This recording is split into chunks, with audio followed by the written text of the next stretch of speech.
Pemerintah Kota Ambon gelar Rapat Koordinasi Pembangunan Kesehatan Kota Ambon tahun 2018.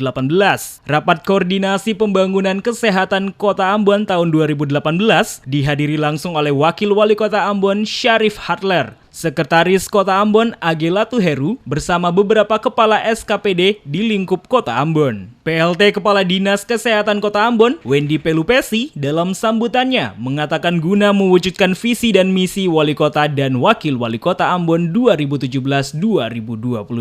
Salah satunya adalah mewujudkan Ambon sehat berdasar pada standar pelayanan kesehatan minimal. Standar pelayanan kesehatan minimal adalah ketentuan mengenai jenis mutu pelayanan dasar yang merupakan urusan pemerintah wajib yang berhak diperoleh setiap warga negara. Untuk mewujudkan, maka diperlukan standar pelayanan minimal yang lebih ditekankan pada kinerja pelayanan kerja pemerintah daerah secara bersama-sama baik pada dinas kesehatan maupun SKPD lainnya. Oleh karena itu, kerjasama lintas SKPD terkait sangat diperlukan guna mewujudkan masyarakat Kota Ambon yang sehat.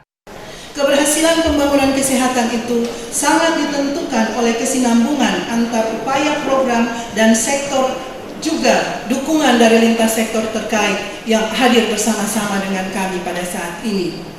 Pemerintah mempunyai tanggung jawab untuk menjamin setiap warga negara memperoleh pelayanan kesehatan yang berkualitas sesuai dengan kebutuhan, sebagai suatu kebutuhan dasar setiap individu dan bertanggung jawab untuk memenuhi semua kebutuhan dasar setiap individu.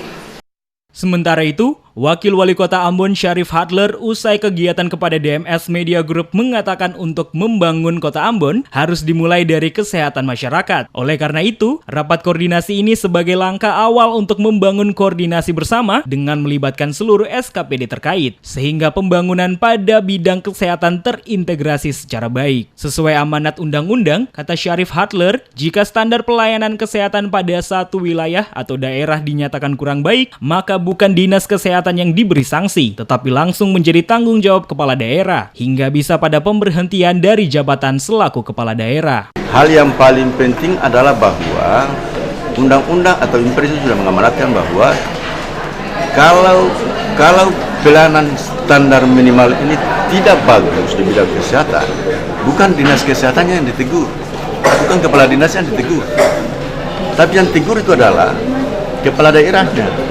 Bahkan ada sanksi ya, ada sanksi bahkan sampai pada tingkat pemberhentian. Nah ini kan luar biasa pemerintah punya perhatian terhadap pelayanan dasar kesehatan. Ya, saya kira itu yang akan menjadi fokus kita terus meningkatkan pelayanan dan berusaha untuk yang terbaik bagi masyarakat. Disinggung soal pembiayaan yang diberikan lewat APBD kepada dinas kesehatan yang dinilai masih jauh dari harapan bersama, Syarif Hadler mengatakan pemerintah Kota Ambon akan kembali melakukan evaluasi bersama menyangkut persoalan tersebut untuk lebih diperhatikan pada tahun-tahun berikutnya. Sandi Sunarto untuk Carang 8.